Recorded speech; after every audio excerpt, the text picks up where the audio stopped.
Bonjour, donc Rosie Volt vient pour la deuxième fois au RIA.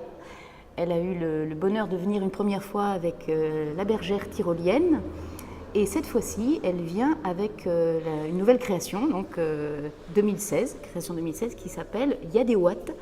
Et cette fois-ci, donc Rosie Volt, qui est donc un clown, qui est mon clown, vient et joue à la diva. Voilà, c'est un spectacle qui raconte le parcours émotionnel d'une diva qui déchante en tentant de chanter seule à plusieurs avec une machine pour ça, une machine à faire des loops, à louper, sans se louper. Et donc elle se prend comme ça pour diverses stars. Elle se prend d'abord pour une star et essaye de chanter au mieux, donc à la manière de La Calas, de Pavarotti aussi, oui. Elle se prend aussi à chanter à la manière de Nina Hagen. Voilà, si vous aimez le punk rock.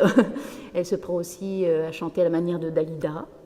Et surtout aussi, elle se prend pour chanter à la manière de différents yodeleurs. Les yodeleurs qui sont eux des chanteuils,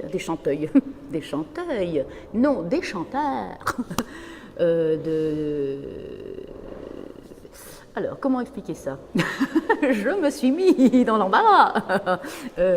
Donc c'est plutôt une manière de chanter le yodel, voilà, et qu'on retrouve dans différentes cultures du monde, parce que Rosie Volt prétend aussi avoir fait le tour du monde, vu qu'elle était au Tyrol, hein, donc on part de la bergère tyrolienne, et puis au bout d'un moment, au bout de 10 années, elle en a eu assez du Tyrol, et elle est partie partout dans le monde, et elle est allée pêcher comme ça plusieurs manières de yodeler.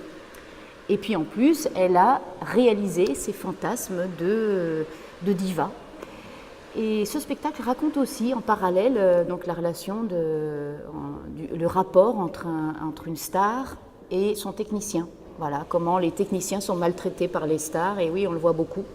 Et comment, en fait, de cette diva qui passe du moi social, de l'ego, du surego, à devenir petit à petit, passer par ces failles, les failles de l'humain, la vulnérabilité de l'humain, puisque le clown a cet engagement-là de montrer à la loupe l'humain dans toutes ses forces et dans toutes ses failles, dans toutes ses fragilités, dans toute sa beauté aussi.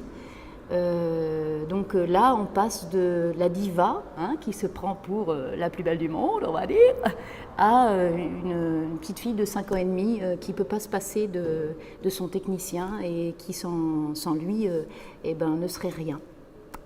Voilà, donc c'est tout le conflit intérieur pour arriver à être ce qu'elle prétend, c'est-à-dire cette diva qui peut-être au fond elle n'est pas et qu'elle rêverait d'être comme une enfant de 5 ans et demi. Voilà. Si j'étais une chimère, en haut je serais un chat